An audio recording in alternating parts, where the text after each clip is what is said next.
শালার বয়স 70-80 পার হয়ে যাচ্ছে, এখন আমার এই কাম করেই খাওয়া লাগে। একটা মাত্র বেটা, তা থাকে ঢাকা।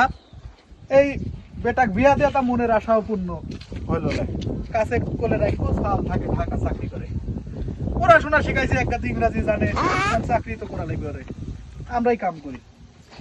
ড্যাডু কেরে আমার ইংলিশ এই বেটা কি অবস্থা? ড্যাডু আমি তো কাম ব্যাক করলাম ঢাকা থেকে। তুই কাম ব্যাক করলো, তুই আমার একটা মাত্র সওয়াল। তুই এত ইংরাজি পড়াশোনা শিখাইনো, তুই এই বাইরে চাকরি করিস। আসলো আমার কয় আসলি, আমি তাহলে একটা আয়োজন করলো নি বাড়ির। সারপ্রাইজ ড্যাডু। ও সারপ্রাইজ। তা আব্বা আপনি এত কষ্ট করতেছেন, আপনার বৌমা গো? ও বেটা আমার বৌমা তো তোমার 1 মাস আগে নাং করে একজনের সাথে চলে গেছে। কি করেন এই কথা আগে কবেন না? সারপ্রাইজ। আরে শালা শুয়োরের বাচ্চা, আমার বউ চলে গেছে, আমার শালার বেটা শালা আমাকে এখন আসি সারপ্রাইজ দিচ্ছে।